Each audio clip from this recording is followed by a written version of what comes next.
saat di mana seorang suami dianjurkan untuk bisa membersamai istrinya kapan saja.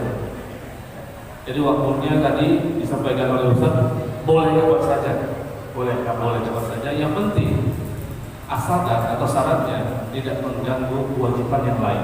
Ya. Apalagi berkaitan dengan ibadah, ya Ustaz. Betul. Dan kita akan lanjutkan kembali kajian kita malam hari ini supaya tuntas malam hari ini, Ustaz. Ya. Harus tuntas ya. Kalau nggak tuntas ini banyak yang WA. Oh nggak tuntas ya. Baik, kita mulai saja dan kita lanjutkan kajian malam hari ini pada Ustaz Ivan. Waktu dan tempat silakan. Alhamdulillah wassalatu wassalamu ala rasulillah wa ala alihi wa ashabihi wa mawalah amma ba'd.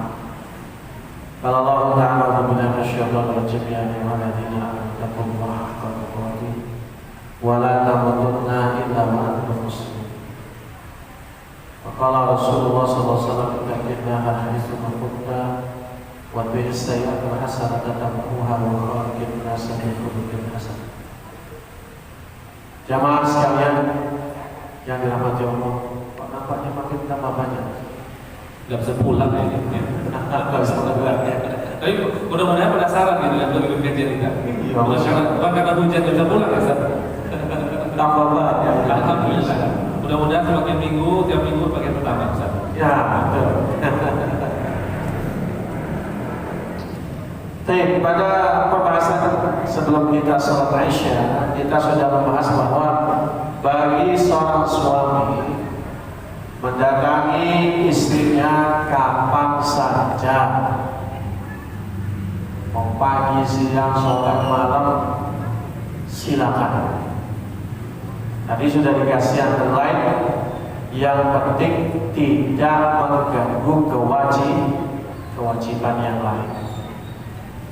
Karena memang ini persoalan banyaknya dan frekuensinya dan durasinya sangat disesuaikan dengan kemampuan masing-masing. Jadi kita tidak bisa memberikan satu standar minimal. Walaupun mungkin para pakar seksolog misalnya yang minim-minimnya jangan kurang dari 3 menit. Ya memang begitu sejatinya. Sebenarnya pembahasan ini kadang-kadang ini tabu apa enggak, layak apa enggak dibahas. Sebetulnya sangatlah layak. Dan panggilan setiap suami datangi ke istri kapan saja, silakan. Waktunya kapan saja, berapa kalinya silakan. Pokoknya silakan. Tidak ada yang namanya batasan. Yang penting adalah menjaga kehormatan dan kesucian. Kalau dalam aspek laki-laki berarti memelihara kemaluan, yaitu hanya disalurkan kepada jalur yang halal. Yang penting itu. Makanya harus ada musyawarah, harus ada keterbukaan antara suami dan istri mengenai tentang apa saja yang diinginkan masing-masing. Bebas kapan, silakan kapannya dirembuk. Ya memang untuk takaran usia 40 tahun ke bawah ini yang masih normal itu 3 kali seminggu. Silakan. Tapi kalau yang 40 tahun ke atas, ya boleh seminggu 2 kali, boleh seminggu sekali. Gak boleh 4 kali ya? Itu kan ini. Silakan. Tadi ada yang tersinggung ya? Saya udah 40. Oh gitu ya? Saya sudah 40 tiap hari pulang. Masya Allah. Ini minum jamu apa ya? Baik, barakallahu Bapak sekalian yang dirahmati Allah, kuncinya memelihara kemaluan. Nah gitu aja. Mau sehari kata sekali, tetapi kemudian pengennya 3 kali dilampiaskan pada aspek yang tidak boleh. Ini kan keliru. Makanya setiap istri juga harus memahami suaminya. Maka ada pasangan itu kemudian kalau di usia 40 tahun suaminya tidak pernah absen dalam bergaul. Jadi setiap hari minimal sekali sejak 15 tahun yang lalu menikah. Jadi gak ada tanggal merah. Kecuali pas dirinya istrinya sedang lampu merah, kayak gitu aja. Maka ini ternyata tidak berimbang dengan kemampuan istrinya. Makanya dari kita harus ada diskusi dan komunikasi dalam hal itu. Ini gak perlu kita berbicara tabu. Yang tabu itu kalau sudah berbicara prosesnya baru tabu. Tapi kalau mekanisme berkaitan dengan sistem dan hukumnya silakan saja kita bahas. Allah Ta'ala berfirman di dalam Quran surah An-Nur ayat 30, A'udzubillahi minasyaitonir rajim. Katakanlah kepada laki-laki yang beriman agar mereka menjaga pandangan dan memelihara kemaluan. Pernah kita sampaikan bahwa laki-laki itu kalau dipenuhi 3 hal maka dia tidak akan melirik kepada yang lain. Termasuk diantaranya adalah ketika seseorang itu laki-laki dipenuhi kebutuhan biologisnya, maka akan menjadi menutup pandangannya dan memelihara kemaluannya. Makanya ketika terjadi pertengkaran, seorang istri justru jangan sampai kemudian memboikot, karena laki-laki nanti nyari yang banyak. Kalau disalurkan kepada yang halal boleh, tapi kan masalahnya yang halal belum boleh, yang haram yang penting gak ketahuan. Nah ini masalah aja. Masalah ya. Makanya ya sebetulnya justru kalau lagi marah begitu jangan diboikot. Harusnya segera diselesaikan masalahnya, lalu kemudian jadikan kebutuhan biologis itu sarana gencatan senjata. Nah, biasanya kan kalau sudah begitu adem pikirannya, ayem, ya jernih. Nah, saat itulah mulai adanya saling meminta maaf. Kita lanjutkan. Apabila suami telah melepaskan hajat biologisnya, janganlah dia buru-buru bangkit hingga istrinya melepaskan hajatnya.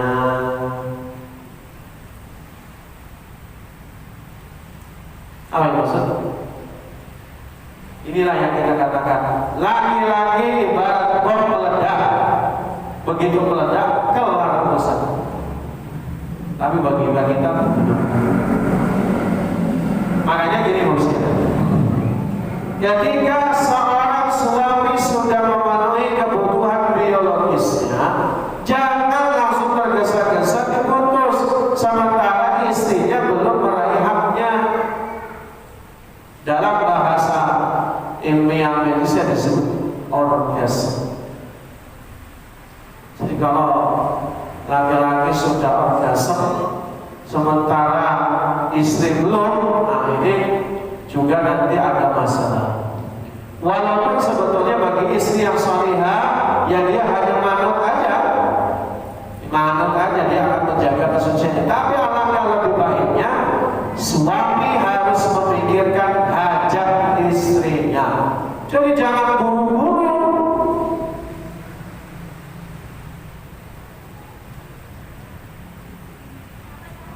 Begitu datang langsung keluarin, udah telat 3 menit. Nah, sang istri belum apa-apa. Makanya ini bagi laki-laki ya, jangan kayak gitu.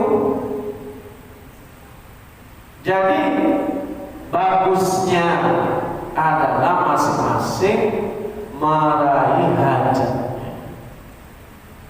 Jadi hajat di sini orgasme, meraih hajatnya.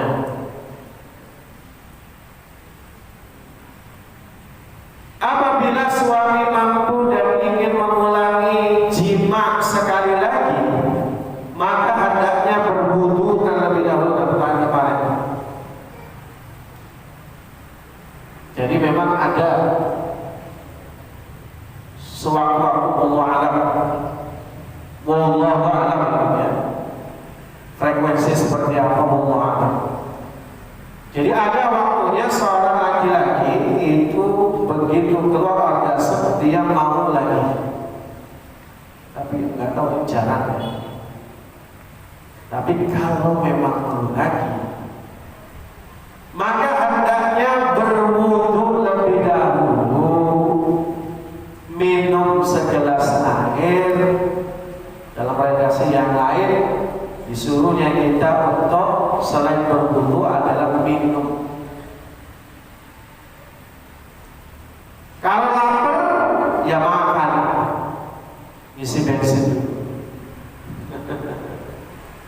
Kalau lapar, jadi jangan langsung main langsung gitu, harus wudu. Ini yang saya.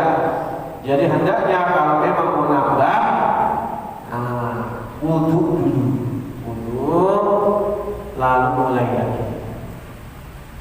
Tentunya biasanya kalau laki-laki nunggu 10 sampai 15 menit. Tapi kalau bagi wanita tidak perlu menunggu selama itu, ya. Karena bagi wanita itu kalau ibarat kereta, keretanya langsam, lurus terus, ya terus saja bisa. Oleh karenanya Pak, oleh karenanya bagi laki-laki kalau menambah berwudu dulu, itu nanti menambah kekuatan dan kesegaran. Jika seseorang di antara kalian menggauli istrinya kemudian ingin mengulanginya lagi, maka hendaklah ia berwudu terlebih dahulu. Hadis Nabi SAW. Haram menyetubuhi istri pada duburnya. Haram menyetubuhi istri ketika ia sedang haid dan nifas. Dan mereka menanyakan kepada Muhammad tentang haid. Katakanlah itu adalah sesuatu yang kotor. Karena itu jauhilah istrimu pada waktu haid dan janganlah kamu mendekati sebelum mereka suci. Apabila mereka telah suci, campurilah mereka sesuai dengan ketentuan yang diperintahkan Allah padamu. Sungguh Allah menyukai orang yang bertobat dan mensucikan diri. Ayat ini menunjukkan kepada kita bahwa sebuah kondisi haid itu adalah salah satu siklus yang Allah sudah tetapkan. Maka ketetapannya ini harus kita pahami, dan ketetapan yang diberikan oleh Allah itu mesti ada rahasianya. Dan kenapa Allah melarang berhubungan di saat haid? Karena memang kondisinya kotor. Dan darah yang keluar ketika haid itu adalah darah kotor. Jadi kalau misalnya dipaksa haid jadi sumber penyakit. Sedalam itu sebetulnya syariat Islam itu, Bapak Ibu sekalian. Sedalam itu memikirkan kesehatan manusia. Jadi apa yang dilarang oleh Allah Ta'ala itu sejatinya untuk kebaikan kita semua. Tetapi yang dimaksud dengan ayat ini adalah janganlah kamu dekati sebelum mereka suci. Maksudnya janganlah kamu setubuhi. Beda dengan syariatnya Bani Israel. Kalau syariatnya Bani Israel, kalau istrinya sedang haid itu dijauhi beneran, nggak boleh nyampur, duduknya nggak boleh bareng, jauhan. Itu kalau orang Yahudi. Dan kalau Islam maksudnya adalah bukan kemudian istri haid diasingkan, tetap boleh bermesraan, tetap boleh berjumpa, tetap boleh romantisan, silakan. Yang penting jangan menyetubuhinya. Yang penting jangan ada koitus. Jadi bukan jangan mendekati seluruhnya, bukan.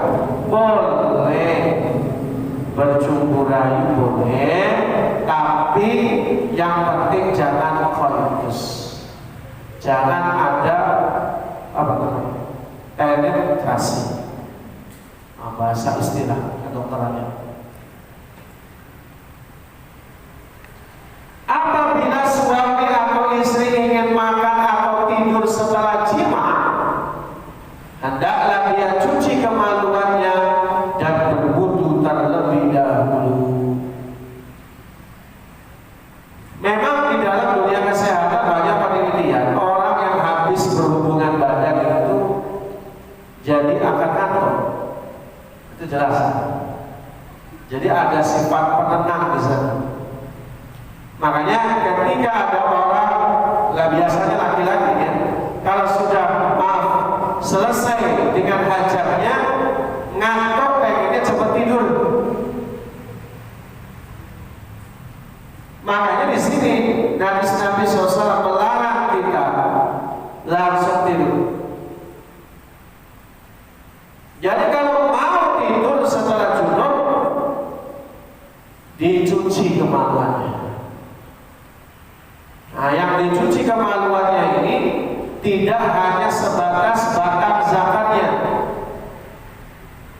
tetapi semua area kemaluannya dicuci. Karena sangat mungkin, mani ada di sana. Bagi laki-laki maupun perempuan, hendaklah cuci kemaluannya. Ya, lebih daripada sekedar mencuci setelah buang air kecil. Ya, jadi maaf ya, kalau untuk laki-laki areanya semuanya, bukan hanya batangnya sampai bawah-bawah dicuci. Nah, lalu kemudian berwudu seperti wudunya orang sholat, wudu sempurna. Tapi nggak boleh sholat. Nah, wudu lalu boleh tidur. Silakan.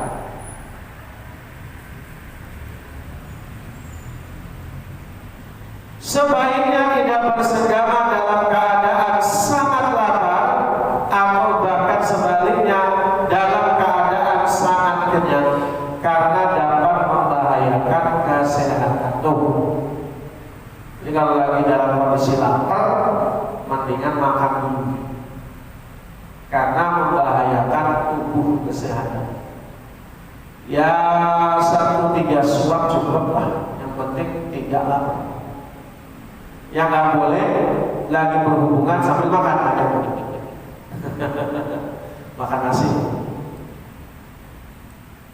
Suami istri boleh mandi bersama dalam satu tempat. Suami istri dibolehkan melihat aurat masing-masing. Adapun riwayat dari Aisyah yang mengatakan Aisyah tidak pernah melihat aurat Rasulullah adalah riwayat yang batil, karena di dalamnya ada sanad seorang pendusta. Mungkin dulu kita dapat hadis itu tidak boleh kita berhubungan badan kecuali dalam selimut. Itu sebetulnya bukan hadis Rasulullah SAW, dan itu bukan hadis yang sahih. Boleh satu sama lain melihat aurat masing-masing, karena hadisnya banyak yang mengindikasikan bahwa Rasulullah saling melihat aurat dengan istrinya, bahkan mandi bersama.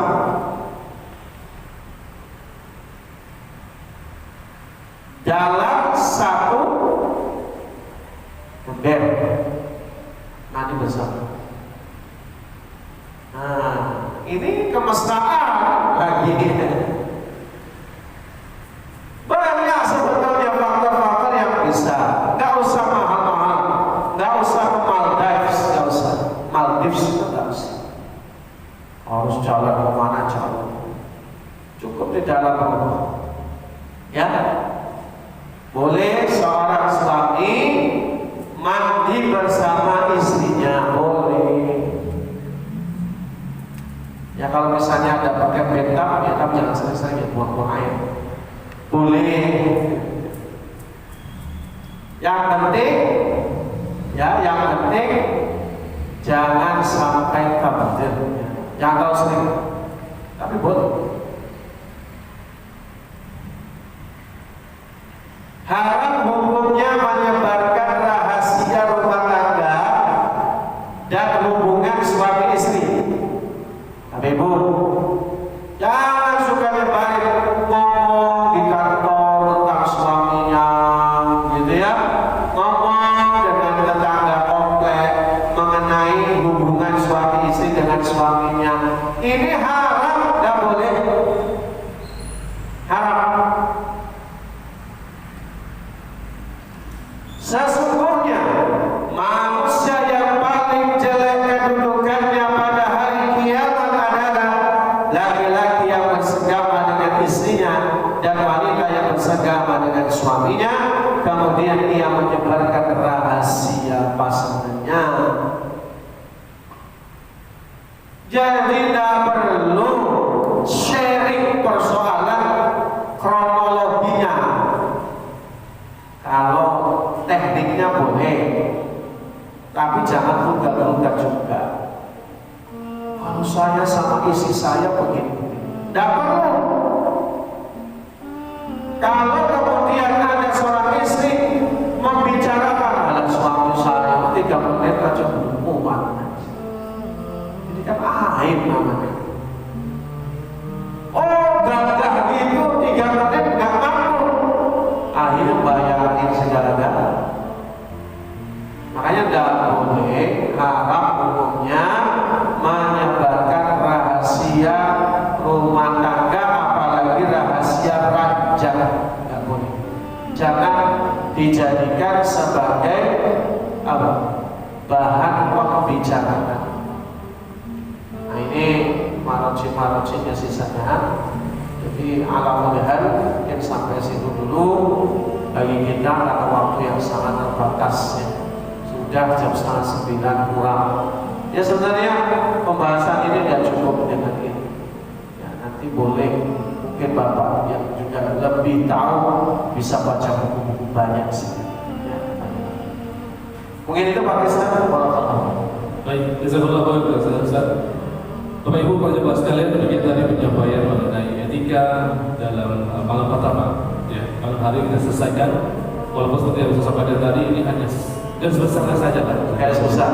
Ya, detailnya nanti bisa dicari lebih lanjut untuk bisa tanyakan pada Ustaz. Atau pada malam hari ini ada para jamaah sekalian yang ingin bertanya mengenai hal ini, tafadhol dari bapak-bapak, ibu-ibu. Atau sudah cukup jelas? Sudah cukup jelas.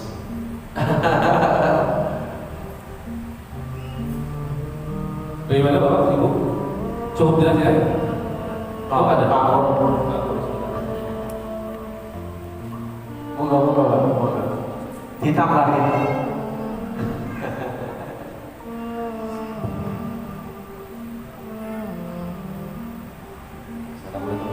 Waalaikumsalam warahmatullahi wabarakatuh. Moga Pak. Tadi kan ada 2 kali sebelum bersetubuh dari pasangannya. Nah, Nanti kalau kelupaan itu hukumnya gimana? Apa jadi haram apa? Tidak. Kalau kaji.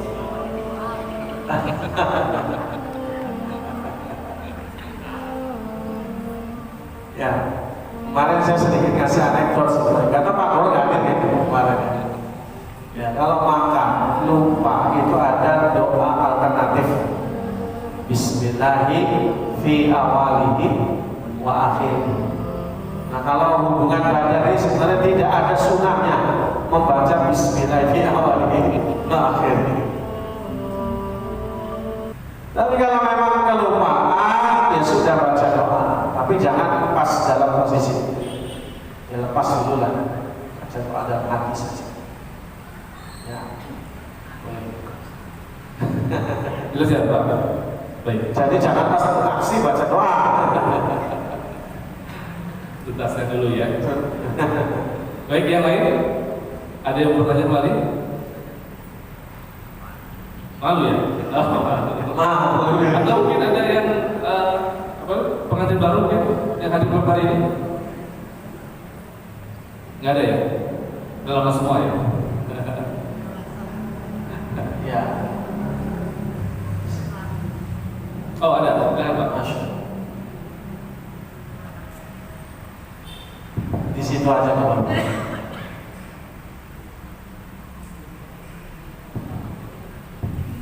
Assalamualaikum warahmatullahi wabarakatuh. Waalaikumsalam.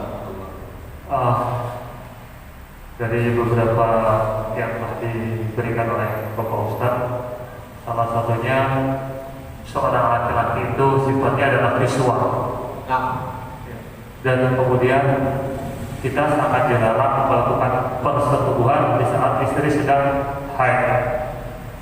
Tadi juga sempat disebutkan, jika seorang laki-laki yang memiliki istri melihat seorang wanita timbul syahwat, disunahkan atau diminta untuk pulang menemui istrinya sementara istrinya sedang haid.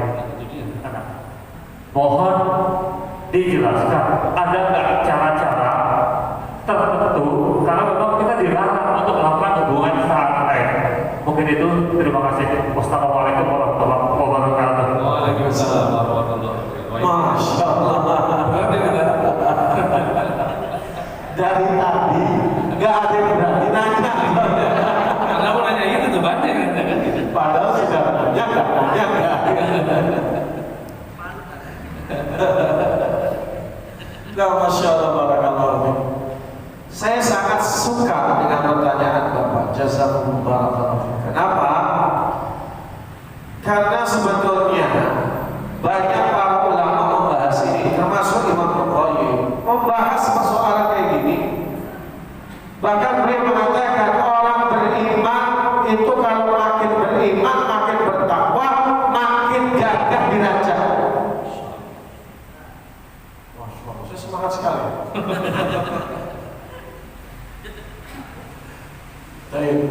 Kadang-kadang itu tadi kita merasanya tabu tadi. Padahal ulama itu jelas-jelasan membahas di dalam majelis-majelis beliau bahwa orang beriman makin bertakwa, makin kuat derajat. Sederhana ilustrasinya. Apa ilustrasinya kata Imam Bukhari? Laki-laki yang soleh itu menjaga pandangannya dari wanita yang lain sehingga dia tidak tahu wanita yang cantik kecuali yang cantik istrinya.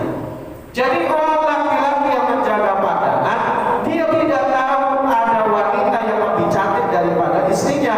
Makanya begitu melihat istrinya, dia bergairah. Makanya itu. Satu dia.